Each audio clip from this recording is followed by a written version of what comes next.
रुपयाचा फायदा आहे तुला सांगतो ऐका ना. फायदा सांगा. 10 रुपयाचा फायदा नंबर 1. बाई तुला सांगू ना तू हलू नको सरकी उभी राहा. 10 रुपयाचा फायदा नंबर 1. दारू पिणाऱ्याला कधी कुत्र ढसत नाही. बरोबर विचारा कसं कसं त्या कुत्र्याला माहित आहे हे काय आपल्या उरावर पडलं वरच आहे आणि याने डॉक्टर किती इंजेक्शन घ्यायला का म्हणून कुत्रा डसा. दारू प्यायचा फायदा नंबर 2. दारू पिणाऱ्याच्या घरी कधी चोरी होत नाही. विचार कशी कशी घरचं पुरे इकटाच केलेला आहे आणि इकडून तिकडून आलाय घरी असले काही तर तो पहिले त्या बायकोच्या दोन कानपडात देते. मग बायको करते टँग टँग टँग टँग. बायकोनं टँग टँग केलं का लेकर म्हणते बाबा बाबा आईला घेऊन मारलं. मग आईला घेऊन मारलं म्हटलं का पोट्टी पोट्टी लढते बायको लढते पोट्टी लढते बायको लढते. याच्या कल्ल्याला आजूबाजूवाले उठते आणि याच्या कल्ल्या सगळं गाव जागरण. त्या गावात आता चोर घुसत नाही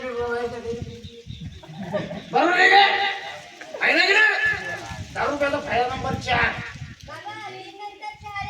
किती येते? 2 नंतर 3 येते, 3 नंतर 4 येते. या पोट्टीला फालतू शाळेत टाक.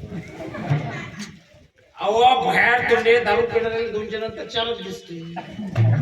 आता तू पेत नाही त्याचा अल्ला करताय मी पण ठीक आहे तू सांगतो तुला आहे. 10 रुपयाचा फायदा नंबर 3. दारू पिणाऱ्याची इज्जत आहे का ना. अरे एवढी इज्जत आहे ज्या गल्लीतून गेलो त्या गल्लीतला माणूस आपल्याला नावानं ओळखते बाबू नावानं. आता गल्लीत आलो रे आलो आपल्याला नावानं देते आणि म्हणते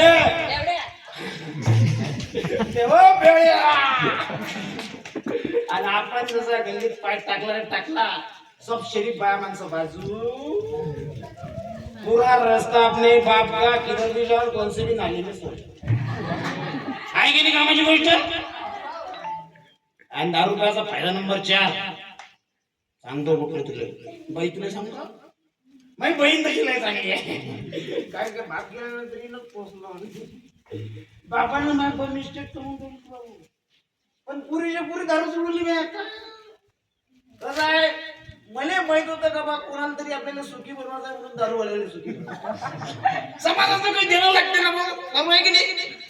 पण तुला सांगतो मग काय करू त्याची लेकर बाया पोचा लागते ना आपल्याला. 10 रुपयाचा फायदा नंबर 4. दारू पिणारा माणूस कधीच म्हातारा होत नाही.